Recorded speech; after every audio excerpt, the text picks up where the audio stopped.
A quick update on where we're at as a church community and our plans in this current season. There's a lot of factors to consider when we're making decisions. First of all, of course, we have the provincial restrictions and regulations we want to be really respectful of. We have the reality of a fairly small physical space, which really limits the number of people we actually could even bring in here while respecting the physical distancing regulations that are on us right now. And then, of course, there's this real important factor of our sincere desire to gather, and we're feeling all of those things in tension. As a lead team, we've had some great conversations, and here's where we're at in this moment, subject to change what we're thinking of for the next season or so. Our plan right now is that for the summer months, we will continue on as we have been during this season, with Church Online being our weekly connection point. Starting in September, we're going to be working towards having in-person weekly gatherings again, and we're really excited about that. There's a couple of factors that go into this particular strategy, not the least of which is our facility. Many of you know this space we have been in for a number of years. Our lease is coming due. We have negotiated a lease extension till the end of September 2020, so we can be here up until then.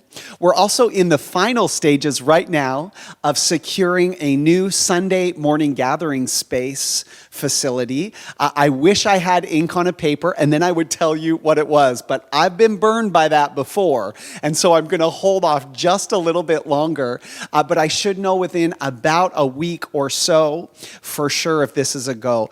We're really believing all lights are green, all parties are excited for this partnership, and I can't wait to tell you about it. One of the reasons I'm so excited about it is it's a much larger space. It will allow us to meet even if the current physical limitations around social distancing remain in place. We'll have space where we can gather and we can have 50 people in a room and still respect some of those spaces, potentially even if we can figure out the way through having our kids gather in different classes and facilities as well. So be praying for that, be believing for that, and stand with us as we work hard to make sure we have a future and a hope and an established center to do life and ministry around Sundays together.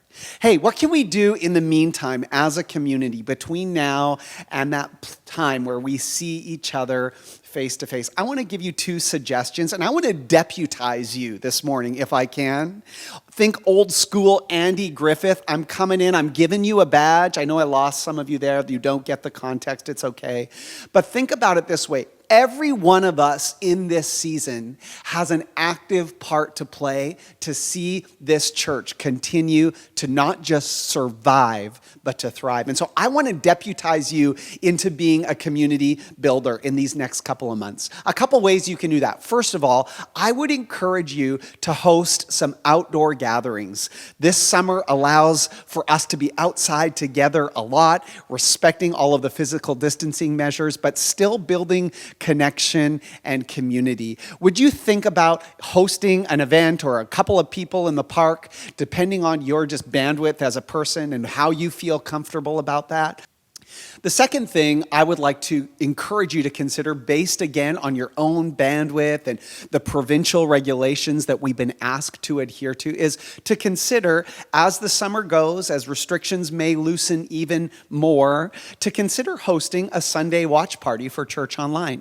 Maybe you want to invite another person or another family or a couple people, depending on what's safe and what's permissible for you, what's wise for you. I'm not pretending to define what that is. I'm asking you to do that with wisdom and integrity. But I really think there's an opportunity for us to move church forward by hosting these watch parties, even if it's just one more person coming in, worshiping together, having a conversation about what we're teaching and learning about, praying for each other, sharing a meal together, some laughter and relationship building. So I encourage you to consider doing that. We're not going to organize or administrate something. Just consider yourself deputized and go for it.